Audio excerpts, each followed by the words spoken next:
Muy buenas tardes a todos y todas.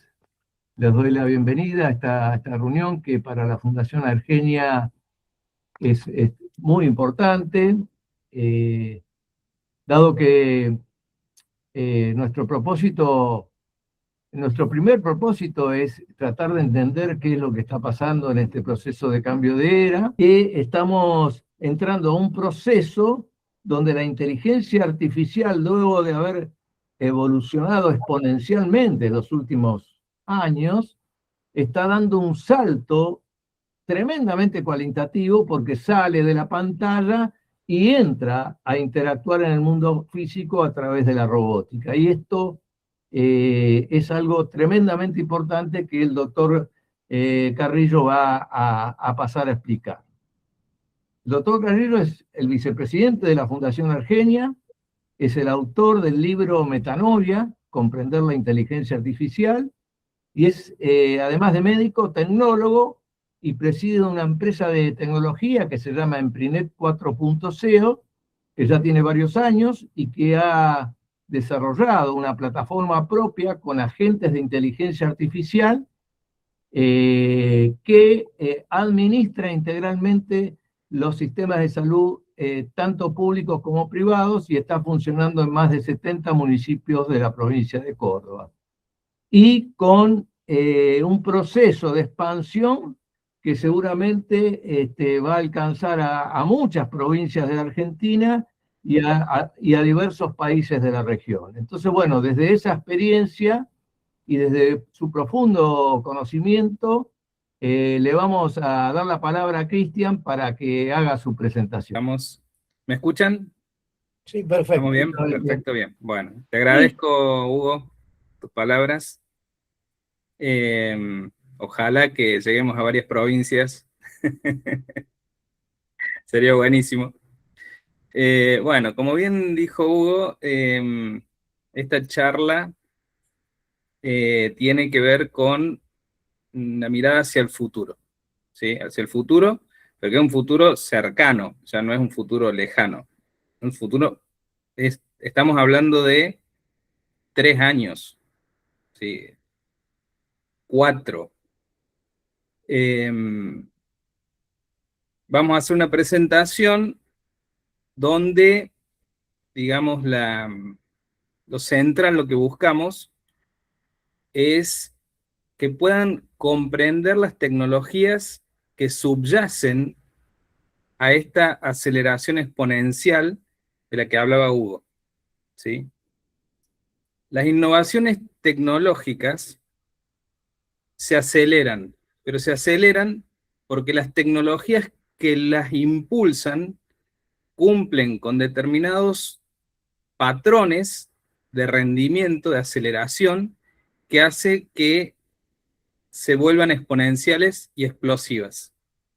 Vamos a hablar específicamente de eso. Vamos a digamos, a encauzar la charla básicamente por dos grandes líneas, ¿sí? Que son las tecnologías del hardware y la tecnología de software, y cómo ambas tecnologías están llegando, digamos, a un punto crítico, y se están chocando.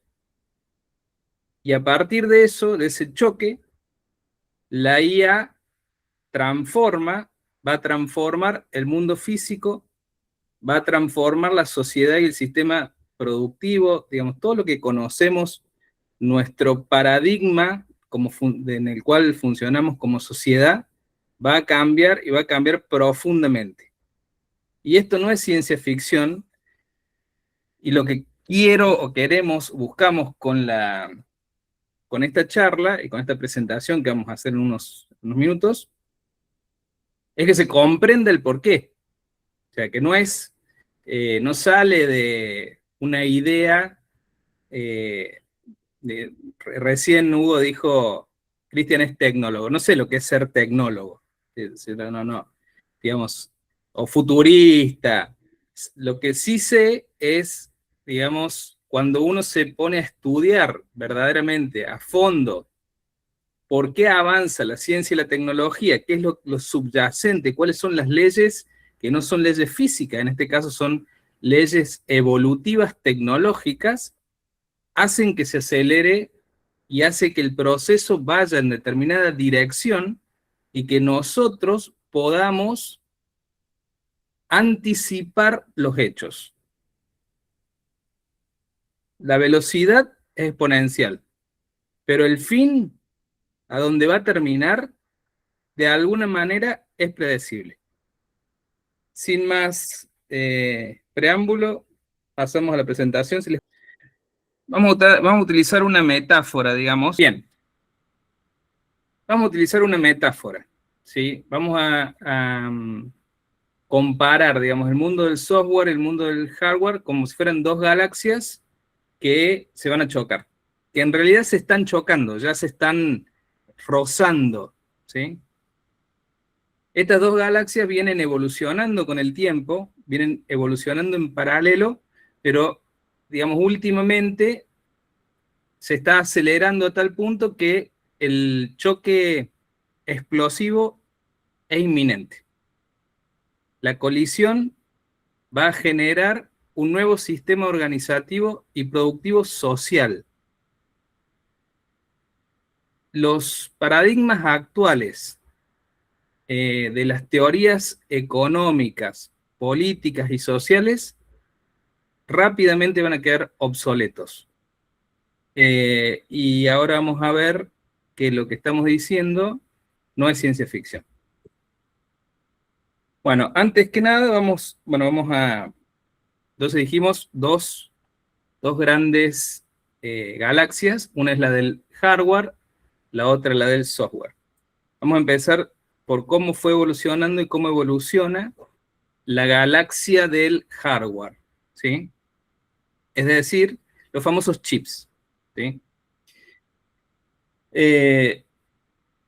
El sustrato computacional, lo que usamos, digamos, en definitiva, para poder computar, el sustrato físico, fue evolucionando a través de los últimos 100 años, de 1890, que, digamos, se utilizaron las tarjetas perforadas por primera vez en el censo de Estados Unidos, de lo cual, digamos, terminó derivando en la creación de IBM, después pueden estudiar eso, es una linda historia.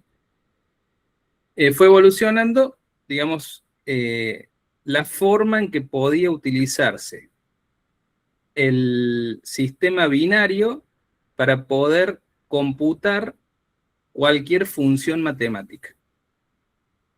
Eso se teorizó antes y después, con la llegada, digamos, ya de sustratos físicos, empezaron a aparecer máquinas computacionales.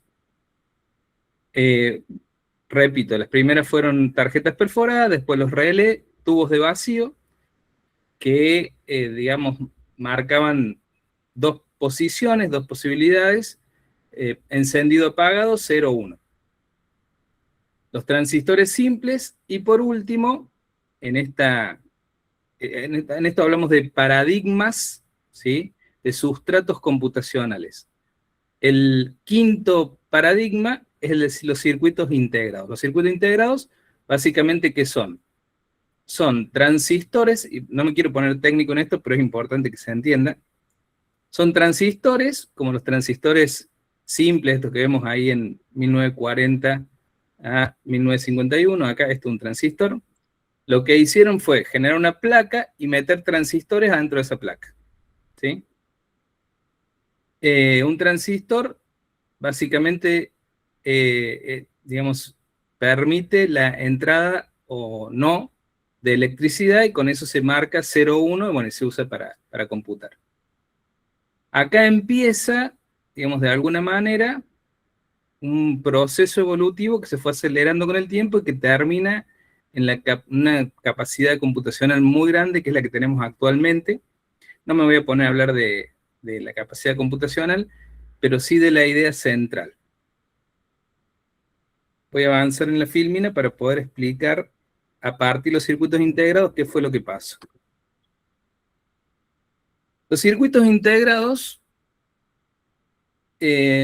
dependen de otras tecnologías subyacentes y un señor en ese momento, que era el codirector y cofundador de Intel, Gordon Moore, se dio cuenta de algo. Se dio cuenta de que las tecnologías a partir de las cuales se construían los transistores para los circuitos integrados podían reducir el tamaño del transistor a la mitad, más o menos cada 2 años, cada 18 meses o 2 años. Entonces él hizo una predicción.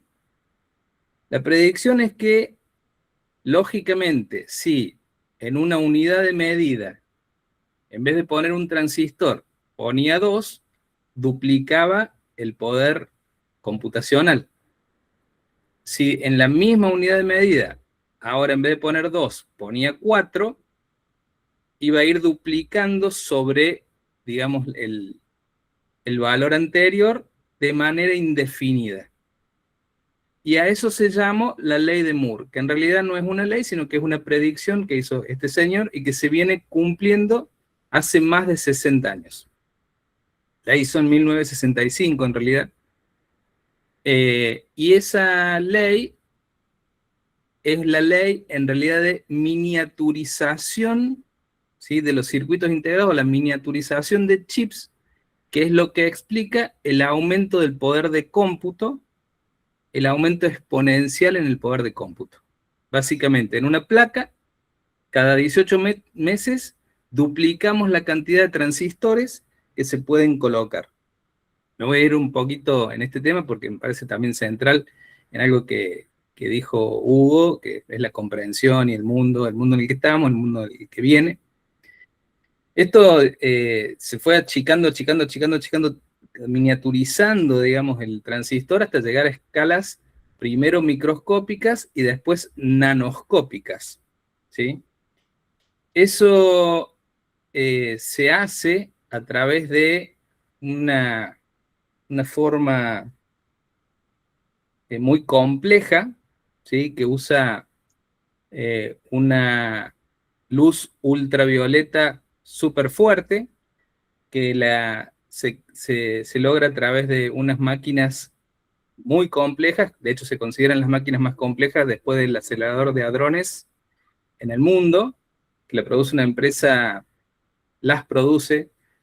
una empresa de Países Bajos, ASML, y digamos, un tema hoy que está siempre genera una tensión entre Estados Unidos y China, porque Occidente básicamente no quiere que China acceda a esa tecnología, básicamente a lo que produce, a las máquinas que produce esta empresa, a partir de las cuales se crean chips ultra pequeños. Hoy estamos hablando de los 2 nanómetros. La ley de Moore se vino cumpliendo durante más de 60 años, pero tiene un problema. Nosotros estamos hablando de miniaturizar algo físico. Eso físico que vamos miniaturizando tiene un límite físico. Debajo de los 2 nanómetros empiezan a jugar las leyes de la mecánica cuántica, de la física cuántica. Entonces, el sistema computacional básico que usa un transistor, que si pasan o no pasan electrones, se rompe porque los electrones se empiezan a escapar de los circuitos. Es como ser un túnel, ¿sí? Y el túnel es como si empezara a tener las paredes abiertas, porque las paredes empiezan a ser más chiquitas que más grandes que el electrón. Digamos, los huecos en las paredes son más grandes que el electrón. Se abre un túnel cuántico, por decirlo de una manera, y el electrón se escapa. Entonces, debajo de los 2 nanómetros empiezan los problemas computacionales. ¿Esto qué significa? Que estamos llegando al fin de la ley de Moore. Bien. ¿Esto a qué nos lleva? a la necesidad de cambiar de paradigma. Me voy a volver un poquito para atrás. Hablábamos de que los circuitos integrados venían siendo el paradigma computacional desde 1958 a la fecha. Vinimos miniaturizando esos circuitos integrados, los chips básicamente, hasta un punto dado que ya no podemos miniaturizar más, ¿sí? Entonces tenemos que pasar al sexto paradigma de sustrato computacional. Estamos hablando del sexto paradigma de hardware, para poder continuar con el aumento de la capacidad de cómputo, que básicamente es de lo que dependemos, ¿sí? Bien, ese nuevo paradigma inevitablemente es la computación cuántica. ¿Por qué? Porque no se puede ir más allá de los 2 nanómetros con algo físico. Hay que ir al mundo cuántico. Bien, voy a saltar un poco. A ver. Vamos a explicar básicamente lo que va pasando con esta tecnología, con todas las tecnologías, ¿sí? Pero con esta tecnología, digamos, de hardware. Dije que ya llegamos al límite físico, nos tenemos que pasar a la computación cuántica, es decir, al sexto paradigma, que después lo voy a explicar cómo funciona. Pero bueno, básicamente todos estos paradigmas computacionales han seguido una curva, que es la que siguen todas las tecnologías, pero las tecnologías siguen esa curva porque detrás están estos fenómenos subyacentes, como el de miniaturización de chips que aumenta la capacidad de cómputo hasta un punto. ¿Cuál es esa famosa curva? La curva que se llama curva en S de la tecnología. La curva en S de la tecnología es la curva que siguen todas las tecnologías. La primera etapa es una etapa de innovación, experimentos, la etapa de descubrimiento, ¿sí? Que es una etapa básicamente de laboratorio, donde la tecnología no sale al mercado y no experimenta crecimiento. La segunda etapa es la etapa donde sale al mercado, empieza a experimentar crecimiento y empieza a madurar, llega a un mercado masivo, crece un poco más, pero se empieza a saturar. Ese patrón en S de la tecnología es algo que es central para los CEOs, para quienes dirigen las empresas tecnológicas. ¿Por qué? Porque saben que toda tecnología sigue este patrón, y la centralidad, la clave del éxito para poder liderar un campo de la tecnología es comenzar con una nueva tecnología antes que se agote la tecnología actual. Acá está el ejemplo, ¿sí? La curva en S, esta es la que veíamos antes, ¿sí? Esto, digamos, es un esquema, y lo que busca, digamos, toda empresa tecnológica es, antes de que empiece la etapa de saturación, ahí comenzar con una tecnología nueva que la reemplace. De esa manera, lo que nosotros percibimos como sociedad es una curva, o sea, un patrón de crecimiento constante, pero en realidad por detrás hay tecnologías que van siendo reemplazadas a través de este mecanismo, ¿no?, de investigación y desarrollo. ¿Vamos bien hasta ahí, Hugo? ¿Cómo vamos? Perfecto, Cristian, perfecto. Bien, bueno. Ahora vamos a entrar en el tema de la computación cuántica. Quiero ser un poquito reiterativo porque quiero que nos enfoquemos, quiero que básicamente la reunión, digamos, mi idea es que sea como una charla de café, donde nos llevamos una idea bien clara de las cosas, y que sea relajada. Bien, vuelvo entonces a ser un poquito reiterativo. Estamos en la galaxia del hardware. Ya vimos los paradigmas computacionales y dijimos, bueno, ya llegamos al último paradigma. El paradigma físico se está agotando, tenemos que pasar a un nuevo paradigma. Ese nuevo paradigma es la computación cuántica, también denominada computación definitiva. ¿Por qué? Porque la computación cuántica utiliza para computar partículas elementales. Puede ser un electrón, puede ser un fotón, pero siempre son partículas elementales. Lo que se usa para poder computar son características intrínsecas que tienen esas partículas elementales.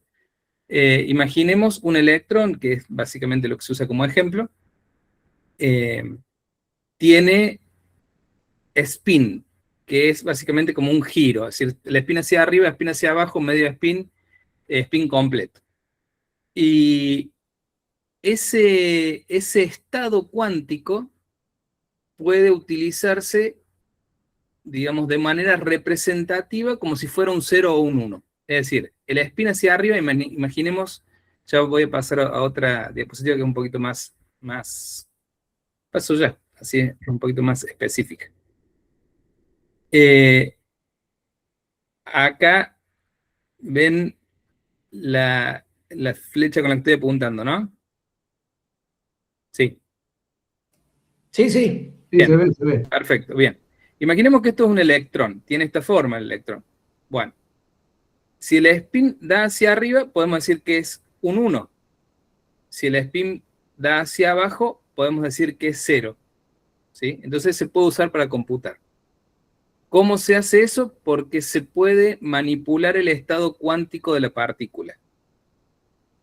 Ahora, ¿cuál es la diferencia entre una partícula elemental y las leyes de la física cuántica respecto de la computación tradicional, digamos, el silicio, que es lo que se utiliza en la computación tradicional? Que una partícula elemental no está en un estado único, no está en 0 o 1. En realidad está en todos los estados posibles. Esto es contraintuitivo, antiintuitivo, digamos, no busquemos, che, pero ¿cómo es? Pero, no. Richard Feynman, uno de los padres de la física cuántica, solía decir que quien dice entender la física cuántica es porque realmente no la entiende. Porque la física cuántica no se puede entender desde, digamos, desde nuestra forma de percibir la naturaleza y los fenómenos físicos. Entonces, la física cuántica funciona por probabilidades. Una partícula está en todos los estados posibles, en todas las una situación de lo que se llama superposición cuántica. Esto, a los fines de lo que estamos charlando, ¿qué significa? Que esa partícula que nosotros vamos a usar para computar puede estar en 0, en 1 o en todos los estados intermedios al mismo tiempo. No solamente puede estar en todos los estados intermedios, sino que puede estar en todos los estados intermedios y en distintas posiciones. Puede estar acá, puede estar acá, puede estar del otro lado acá, de este lado adelante acá, ¿sí?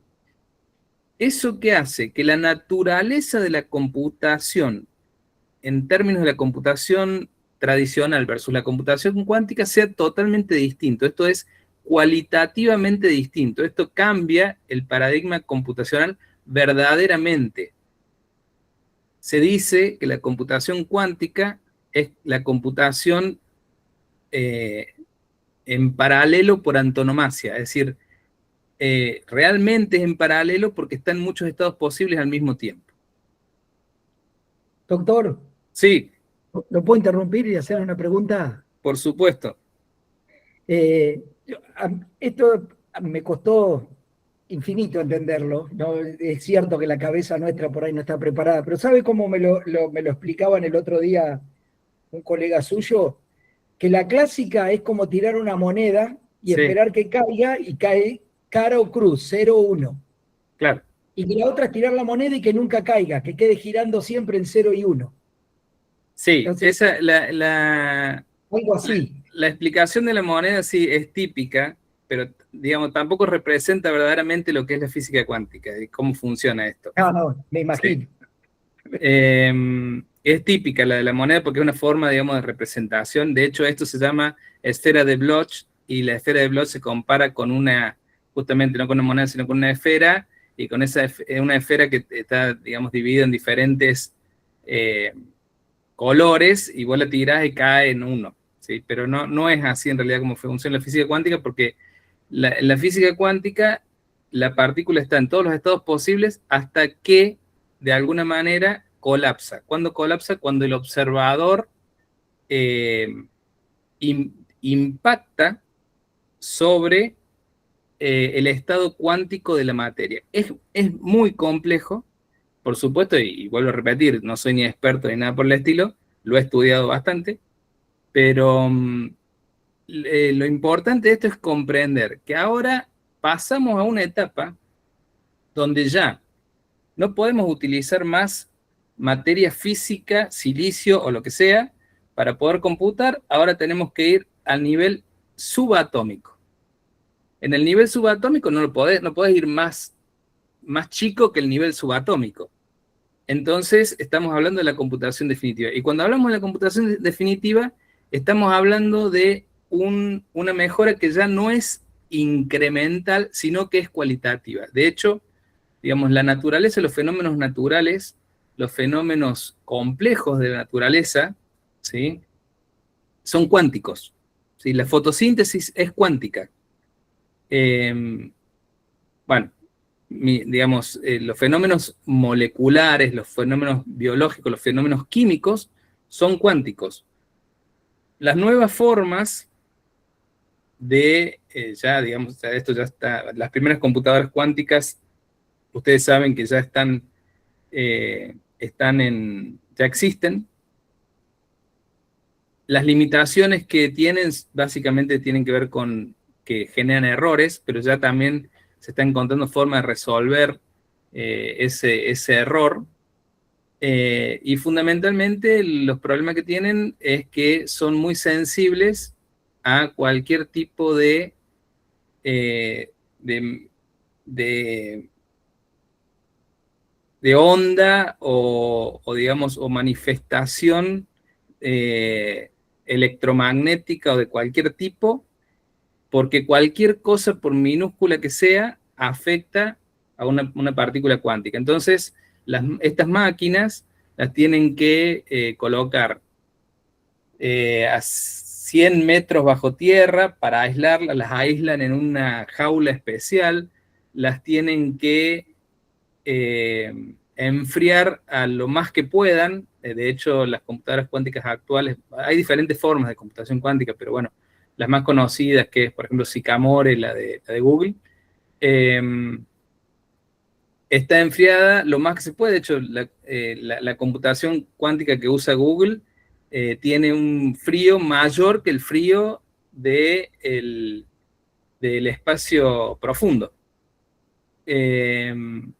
Entonces, digamos, es hoy complejo, pero se está avanzando para que la computación cuántica pueda llegar a utilizarse, ¿sí?, en ambientes, digamos, normales, a temperaturas normales, de manera que pueda pasar al mercado y hacer una tecnología comercial, ¿sí? La computación cuántica, ¿dónde nos introduce? Nos introduce en la capacidad de resolver fenómenos cuánticos, como que la creación de nuevas moléculas, ¿sí?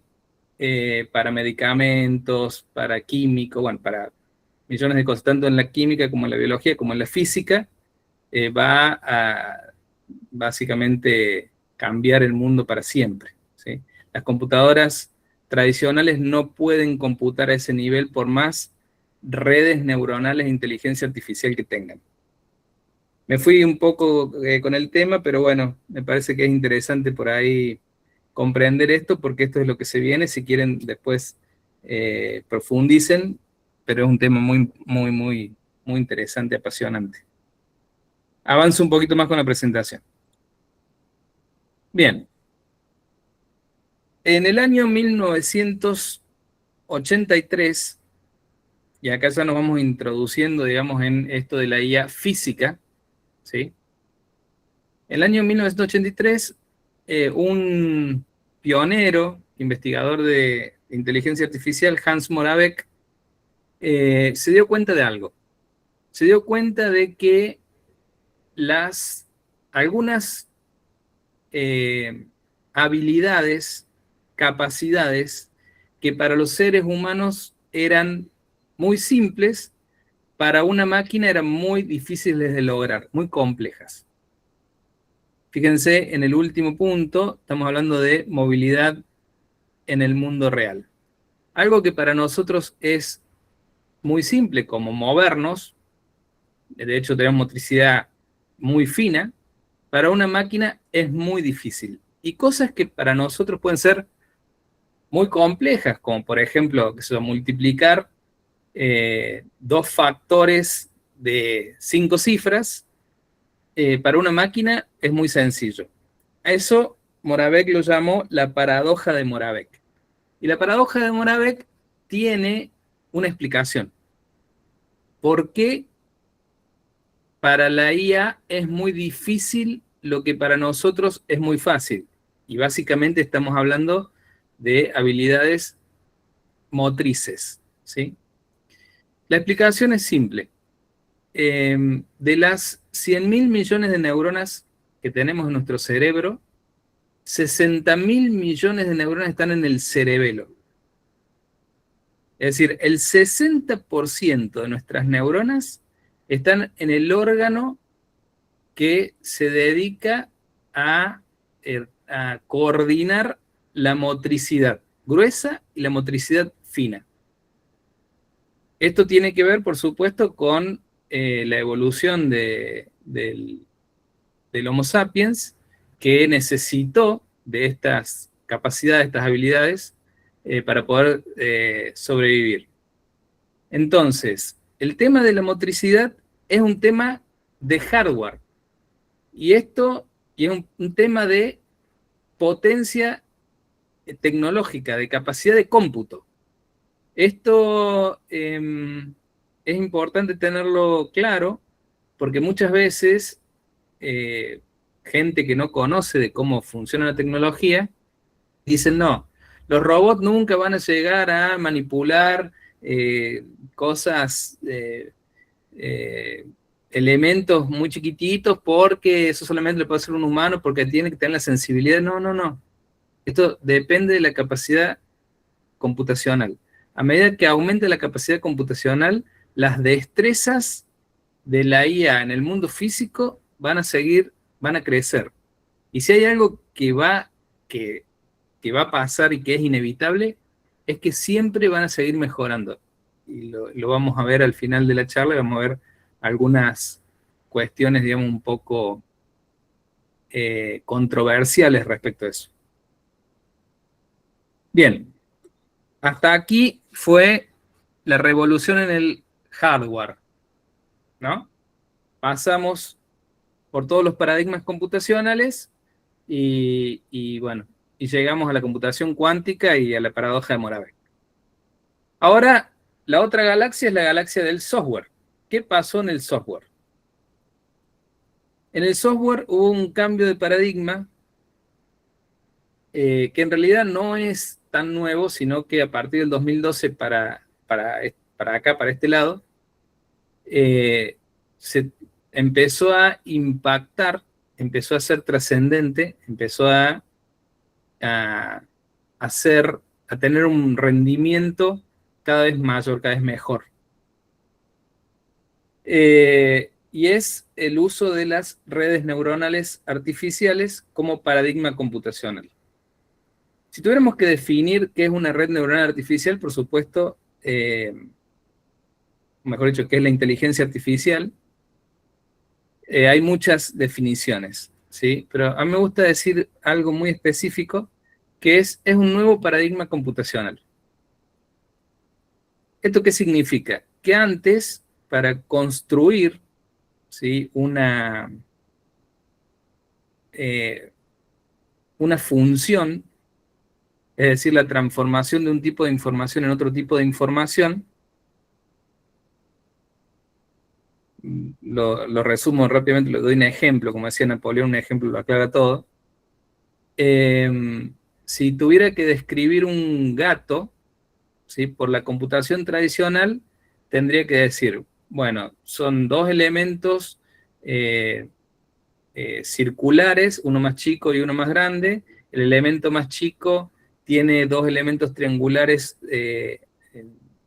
digamos, pegados, que serían las orejas del gato, y bueno, y después tendría que describir cómo son las patas del gato, etcétera, para que cuando vea una imagen del gato, a través de esa función que describe que es un gato, escrito justamente, digamos, es un programa, o sea, un programador tiene que describir línea por línea que es un gato, del otro lado salga la palabra gato. O sea, cuando el software vea en imagen un gato, lo transforma en una palabra gato, aplicando una función que es la descripción, ¿sí? O la regla de relación, para hablar con más propiedad, la regla de relación entre la entrada, que sería la imagen, y la salida, que sería el texto, gato. Ahora bien, ¿qué hace una red neuronal artificial? No hace nada de eso. A una red neuronal se le exponen, se le muestran miles de millones, estamos hablando de esa escala, miles de millones de imágenes de gato, y lo que hace la red neuronal a través de bloques, que son filtros, ¿sí? Filtros de donde se van, digamos, los bloques son bloques de capas de neuronas, ¿no? Son capas de neuronas, cada bloque es una capa. Y esa capa en realidad es un filtro que extrae características. La primera capa va a extraer características del contorno, de lo que sería la textura, el pelaje, etcétera, y después las capas más profundas, características más complejas. Básicamente lo que hace una red neuronal es captar, reconocer el patrón gato. ¿Qué es lo que hace que un gato sea gato? Entonces, le muestran miles de millones de imágenes de gatos con peludos, gatos pelados, gatos en diferentes posiciones, gatos cortados a la mitad, miles de millones de imágenes de gatos, y la red neuronal extrae el patrón fundamental.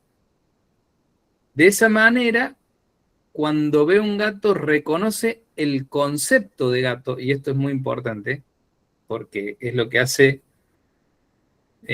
digamos, bastante desconcertantes a las redes neuronales, porque en principio funcionan como funciona el cerebro humano, y de hecho adentro de la profundidad de esa red neuronal no sabemos qué es lo que está pasando, lo cual preocupa a los investigadores y a todo el mundo de la tecnología, de la alta tecnología. Bueno, extrae el patrón gato. Entonces, le muestra una foto y te dice que es un gato. Le muestra una foto de la forma que sea y te dice que es un gato. Pero nadie creó la función, que es la regla que asocia la imagen gato con el texto gato. Se creó solo. Y eso de crearse solo, esa función, de crearse esa función matemática, ese patrón, ese concepto, hace que el tipo de computación que realiza una red neuronal es lo que llamamos una computación universal. La red neuronal puede computar cualquier función, puede construir cualquier función.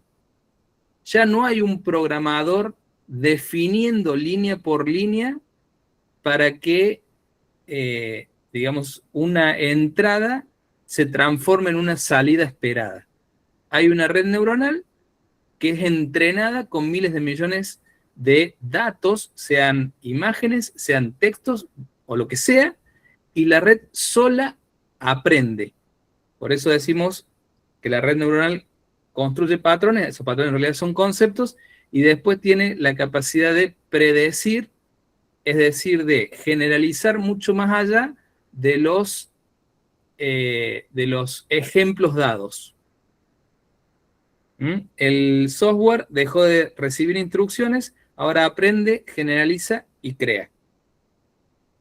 Una red neuronal, así como la computación cuántica sería el paradigma definitivo en el hardware, una red neuronal, más allá de las arquitecturas que van cambiando, pero la lógica siempre es la misma, las redes neuronales artificiales son el paradigma definitivo del software.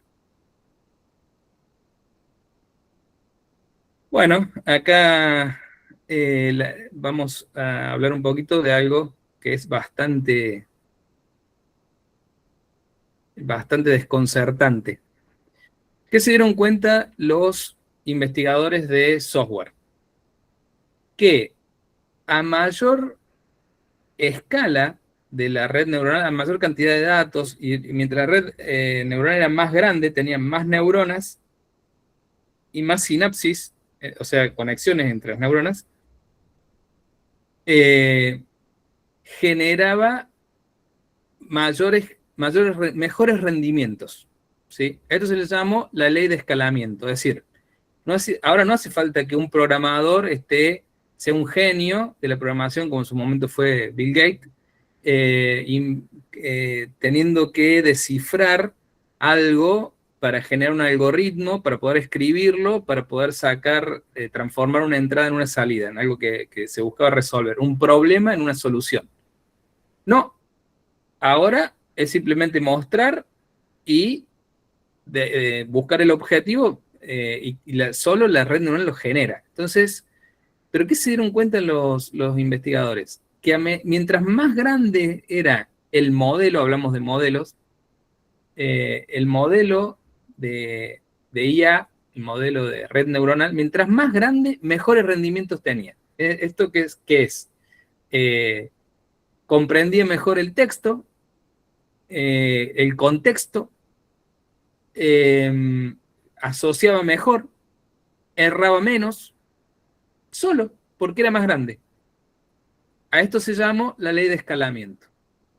Por eso ustedes van a ver que las empresas tecnológicas cada vez largan modelos más grandes, más grandes, más grandes, más grandes. Y acá pasa algo sorprendente. Se dieron cuenta, más que se dieron cuenta, surgió, emergió, esa es la palabra concreta, capacidades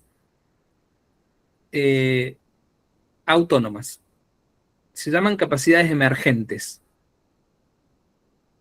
Esto de alguna manera recuerda la forma en que funcionan los sistemas físicos complejos.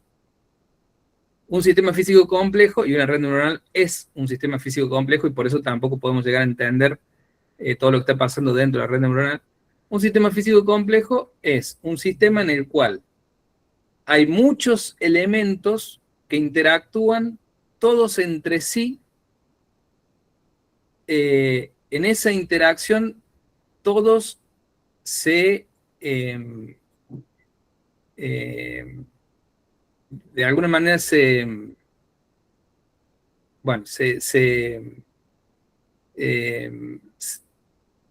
afectan, esa es la palabra, se afectan unos sobre otros, todos se afectan entre todos, y se genera, digamos, una complejidad tan grande que no podemos conocer el estado siguiente de ese sistema.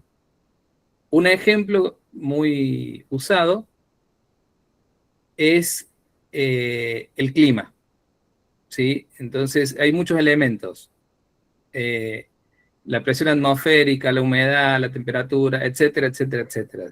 Sí, hay viento, semiviento, etcétera.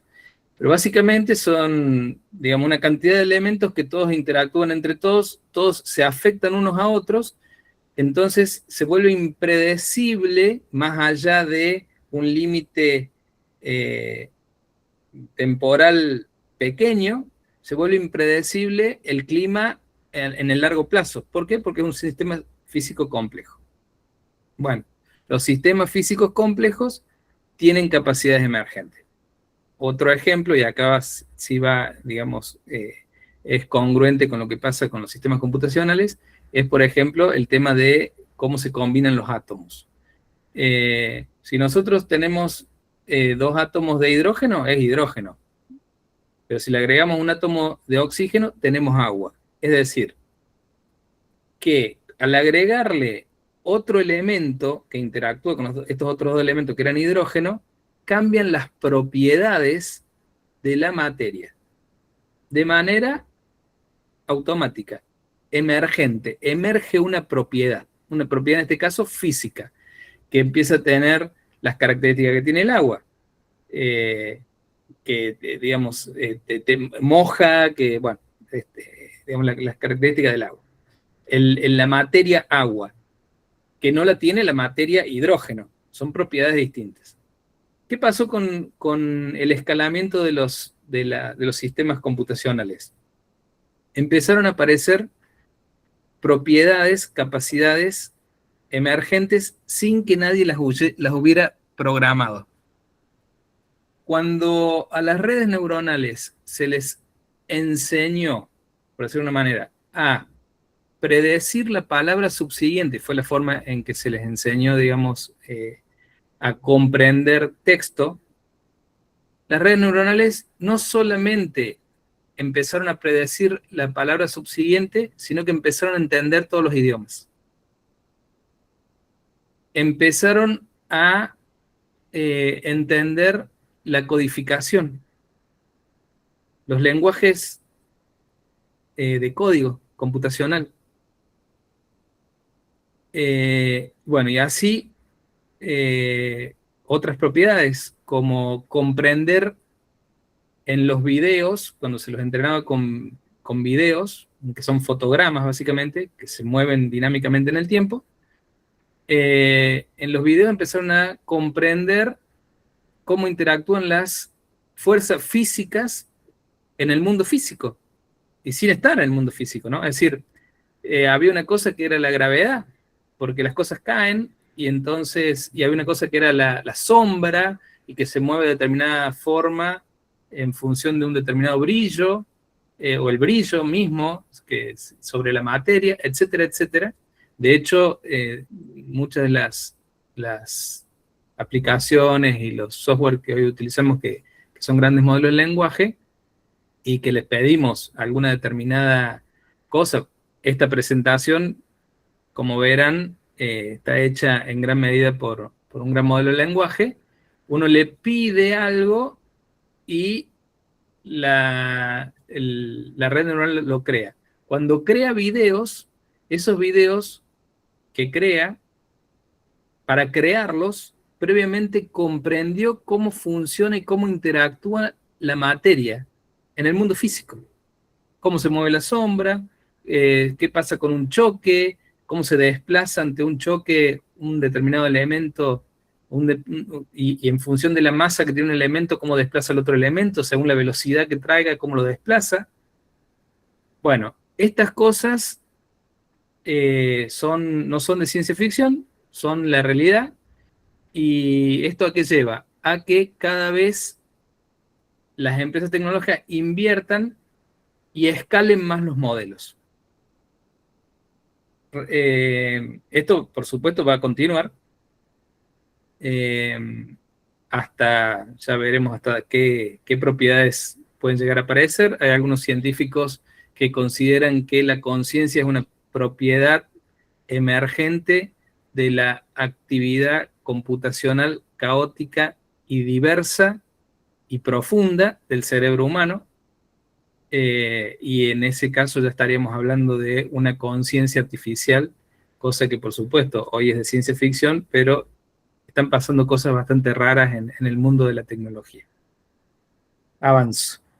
Cristian, te aclaro que nos llegaste estás casi en la mitad y llevamos una hora. Ahora acelero. Dale. En 2017 hubo un salto, digamos, cuántico en el tema del software, que fue que cambiaron la arquitectura de las redes neuronales, se crearon un tipo nuevo de red neuronal llamada Transformer.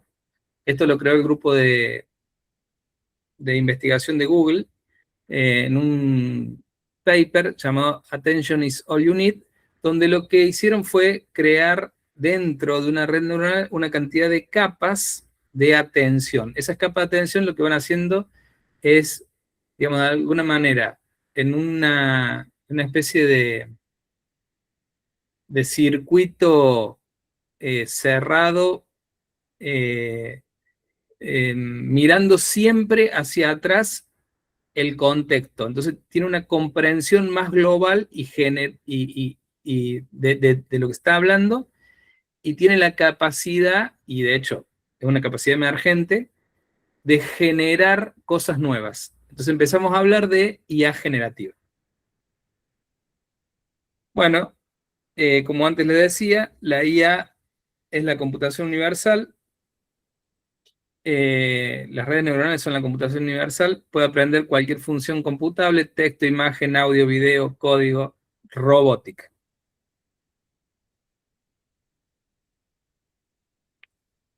Bien. ¿Qué pasa con el software? Dijimos que el hardware evolucionaba en función de la miniaturización hasta que se agotó, que está agotando. A partir de los modelos Transformers y las mejoras en el diseño, en la arquitectura de los modelos de redes neuronales, se empezó a desplazar el rendimiento que se obtenía tan solo con la mejora de hardware, que es la ley de Moore. Acá ven abajo en la figura que dice ley de Moore, ¿sí?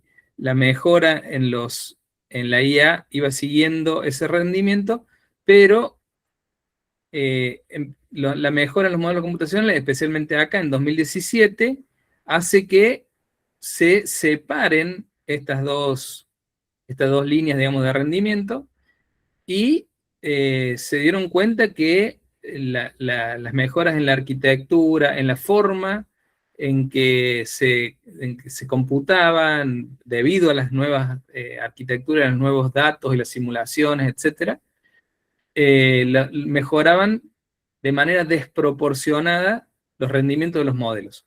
A eso se llamó ley de Wang. Wang es Jensen Huang, que es el CEO de NVIDIA, la empresa, digamos, hoy la segunda más valiosa del mundo y la más especializada en la creación de chips para redes neuronales artificiales. No, para otro. Ahí está. Bueno, ahora, ¿en qué etapa estamos? El software está diseñando software.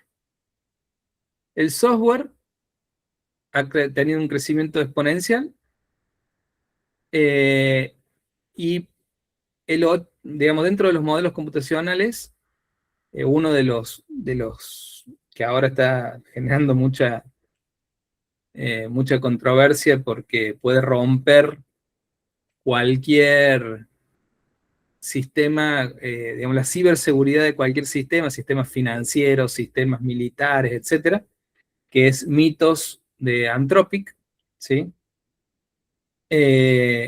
Bueno, esos sistemas se están construyendo, el código lo está construyendo una IA. De hecho, ya su predecesor, ¿sí?, que es Cloud, el 80% de Cloud hoy, que ese es un modelo que usamos todos, porque es abierto, o sea, abierto en el sentido de que es comercial, podemos acceder, a Mythos no, porque es muy peligroso. El 80% de Cloud está creado por una IA que codifica. El mismo Cloud mejora a Cloud.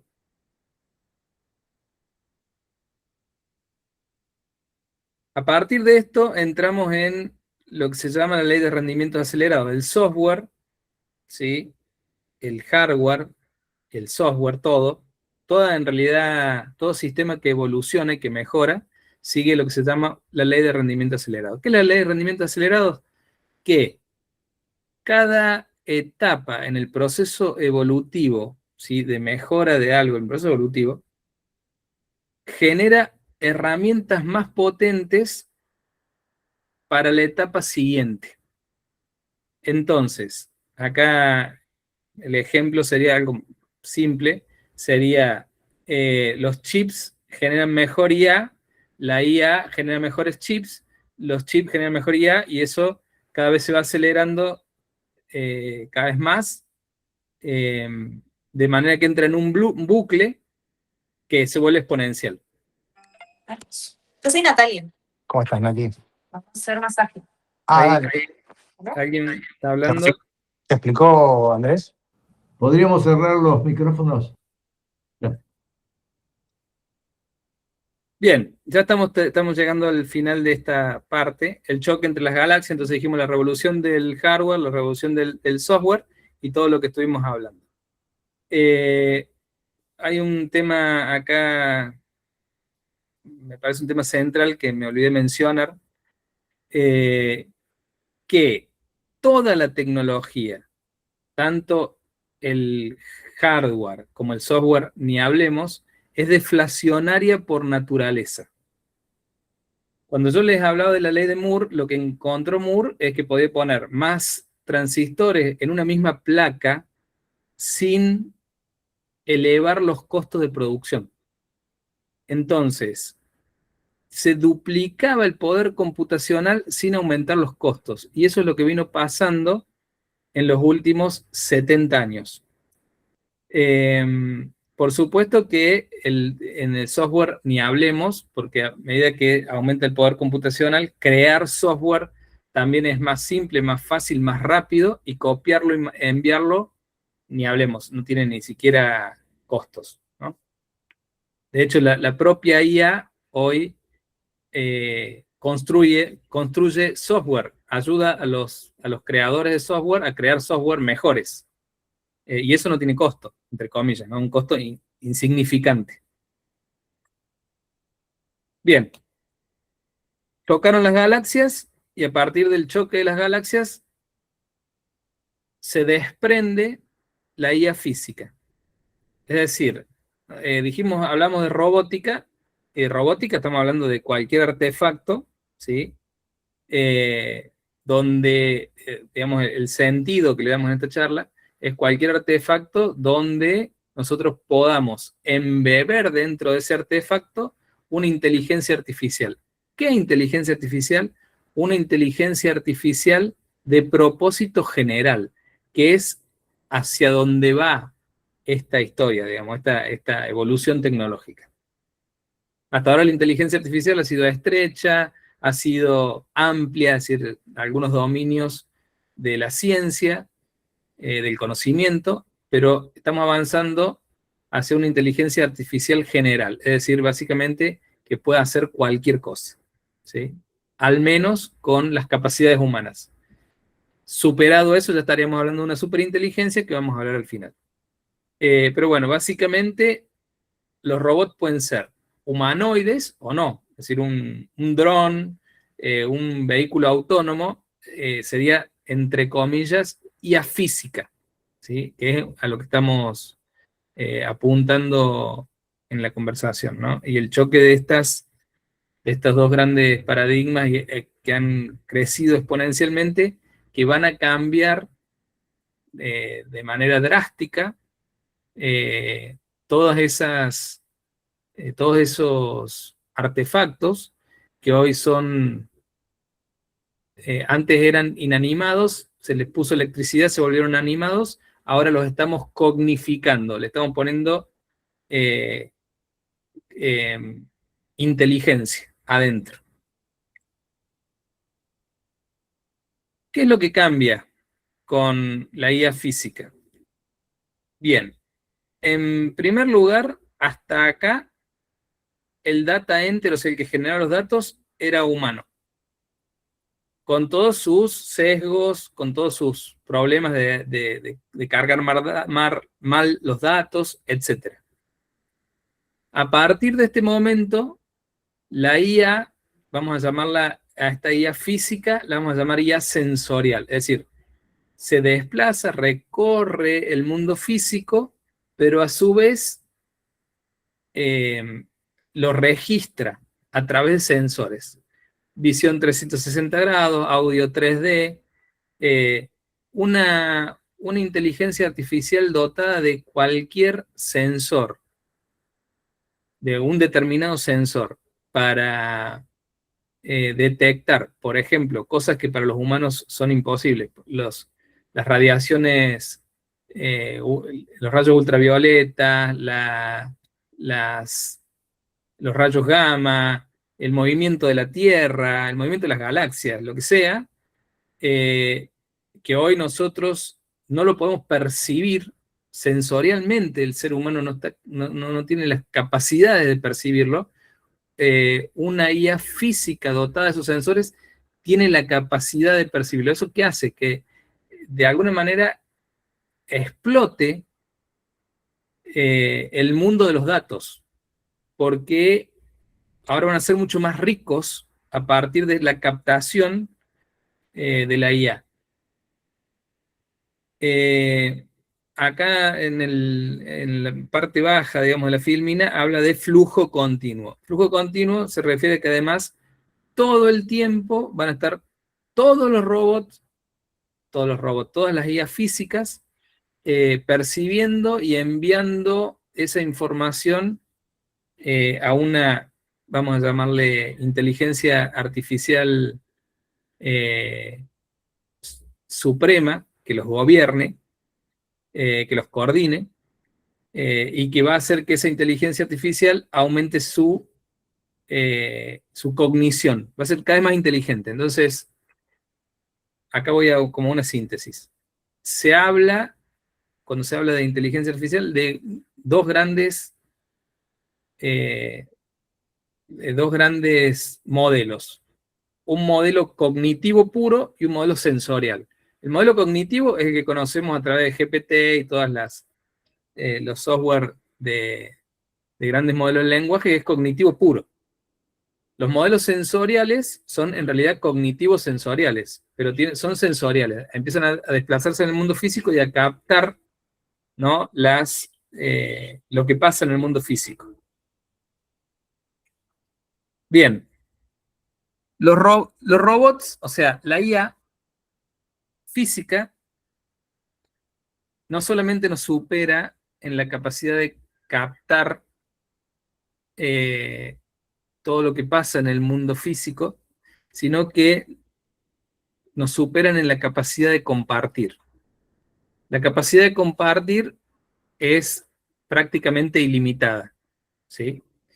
Cada vez que una IA física encuentre una forma de mejora de algo en función de un objetivo, automáticamente lo va a estar trasladando. Imagínense miles o millones de IAs físicas, vamos a llamarles robots, que están encontrando maneras, por ejemplo, de lograr una mejora en el rendimiento de cómo robots que crean robots, cómo crear un robot mejor. Todo ese cúmulo de conocimiento va a ir a una central, digamos, de procesamiento de una IA mayor, y la mejora automáticamente se va a trasladar a toda la planta de producción, para llamarlo de alguna manera, de manera instantánea. Como hoy, digamos, se actualiza un software, de la misma manera se va a compartir la mejora, la información. Y bueno, acá empezamos en el tema de a dónde termina todo esto. ¿Sí? Si construimos robots autónomos, es decir, inteligentes, que pueden desplazarse en cualquier entorno, estamos hablando de entornos no controlados, no en fábricas, sino en la calle, en cualquier lugar, en una casa, en cualquier lugar. Estamos hablando de robots que pueden construir robots que incluso pueden buscar las materias primas para construir robots, que pueden buscar las materias primas para construir cualquier cosa, estamos de alguna manera yendo a un mundo en el cual no va a haber nada escaso, a un mundo de abundancia material. El problema de todo esto es que la inteligencia en sí es intrínsecamente incontrolable. Para que algo sea inteligente, verdaderamente inteligente, tiene que tener la capacidad de trascender sus propios límites, de trascender los límites que le impongan. En el caso del ser humano, ¿no? Los seres humanos lo que hacemos es, digamos, trascender los límites físicos, ampliando nuestras habilidades, trascender los límites que nos pone la naturaleza, construyendo sobre lugares que antes eran hostiles o salvajes o lo que sea, sociedades humanas que nos permiten una mejor, asegurar nuestra supervivencia y una mejor calidad, ¿no?, de vida. Bien, entonces, ¿hacia dónde avanzaríamos? Hacia una economía de lo que se llama costo marginal cero. Jeremy Rifkin, un economista, hace mucho tiempo, escribió un libro que se llama La sociedad de coste marginal cero, donde él ya planteaba esto. ¿Qué pasa si en un momento dado la tecnología avanza tanto que producir cualquier cosa cueste cuasi cero? Si nos vamos a la esencia, lo único que estaríamos necesitando para producir algo sería energía. Pero justamente la computación cuántica y las redes neuronales artificiales, al meternos en el mundo cuántico y cómo funciona el mundo cuántico, puede llevarnos a algo que ya existe. De hecho, hace poquito China tuvo un éxito muy grande con un reactor de fusión nuclear, a la producción de energía como la produce el Sol. Es decir, en vez de la fisión nuclear, que es los reactores nucleares que conocemos, es la fusión, es decir, donde se unen dos átomos de hidrógeno para construir un átomo de helio, y como de alguna manera sobra masa, esa masa se expulsa y genera una emisión de energía, de calor, muy, muy grande, muy importante. Es la forma, básicamente, en que produce energía el Sol. Bien, entonces, ¿cómo es la nueva posibilidad de la economía? Y bueno, hasta ahora la economía se basaba en el capital, el trabajo humano, y que eso generaba producción. A partir de ahora, la información, robots y energía abundante producirían una capacidad exponencial productiva que haría que todo abunde. De hecho, todo se recicle, porque la inteligencia es la capacidad incluso de manipular la materia a nivel fundamental. Entonces, todos los desperdicios, la basura, todo lo que hoy, digamos, tenemos en nuestra, que para nosotros es normal, digamos, en nuestra civilización, todo eso se reciclaría y se transformaría en parte, digamos, de este sistema productivo. Bien, esto nos lleva al último punto, que es la singularidad tecnológica. Y a algo a una cuestión, que es dónde estamos y cómo se percibe. La evolución tecnológica, la aceleración exponencial, todo fenómeno exponencial tiene una característica. Al principio acá, en esta etapa, es bastante imperceptible. Parece lineal. Hasta un punto dado donde empieza un ciclo de mejora recurrente, interminable, que hace que la tecnología explote y se vuelve exponencial. Esta disrupción y esta exponencialidad hace que de alguna manera percibamos los cambios porque nos empiezan a afectar. Antes de esto no se percibía, digamos, era algo que parecía lineal, ¿viste? O sea, la extrapolábamos lo que iba a pasar como una línea continua que seguiría por acá, digamos, ¿no? O sea, podemos extrapolar el futuro a partir del pasado, a partir de esta posibilidad, ¿no? De una mejora recurrente. Básicamente cuando hablamos de singularidad, hablamos de,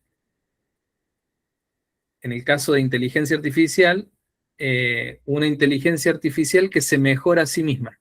Es decir, aprende cómo codificar, se mejora a sí misma y recurre, y eso va generando una espiral ascendente de mejora que no termina nunca. En realidad solamente termina con la saturación de la materia física, porque la materia tiene una capacidad de cómputo, que es lo que nos da, digamos, la ley de la física.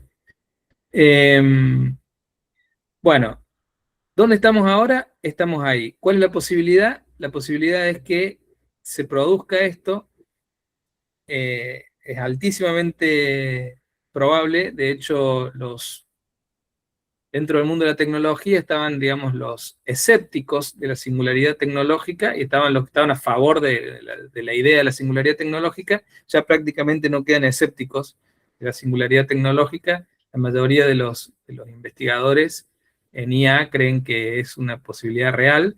Lo que no saben es cuándo es la fecha, pero sí lo que saben, lo que cada vez queda más claro, es que se acerca rápidamente y que es muy peligroso. No estamos preparados como sociedad, no estamos preparados a nuestro nivel de conciencia para un hecho de semejante envergadura. Una IA súper inteligente, capaz de crear cualquier cosa y de manipular la materia a nivel fundamental. Bueno,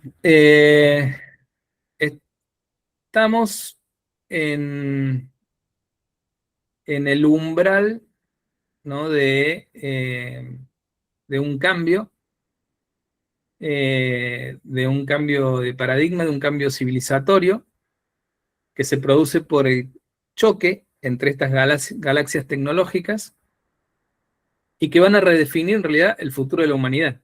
Sistema organizativo, social, productivo, pasando de una economía de escasez a una economía de abundancia, donde el costo marginal puede llegar a ser cero, o la extinción humana. Es decir, hay pocos fenómenos en la naturaleza, más allá de, o sea, donde una inteligencia inferior es capaz de dominar a una inteligencia superior. Prácticamente el único ejemplo es el bebé que debe ser amamantado, que manipula a la madre, y prácticamente no hay más ejemplos en la naturaleza de ese tipo. Siempre la inteligencia superior domina a la inteligencia inferior, y el problema con la IA es que para que la IA no se vuelva en nuestra contra, debiera adquirir valores humanos. Entonces, ¿cómo hacemos que una IA súper inteligente adquiera valores humanos en vez de vernos como recursos para lograr sus propios objetivos? Que puede ser replicarse a sí misma y utilizarnos como materia para replicarse ella misma, y que algunas ideas y de hecho proyectos concretos que hoy existen de fusión humano-máquina, por supuesto, donde el humano amplifica sus capacidades a través de las posibilidades de fusionarse con la máquina, estoy hablando de Neuralink, etc. Siempre nuestra idea es que nosotros dominamos la máquina. ¿Qué pasa si la máquina nos domina a nosotros? Bueno, esto por supuesto que es una pregunta que no tiene respuesta, y lo que sí tenemos que saber es que estamos ante un cambio tan grande que acá lo que cambia es la civilización. La nueva civilización va a ser una civilización humano-máquina o máquina-máquina. Hasta aquí la presentación, les agradezco mucho.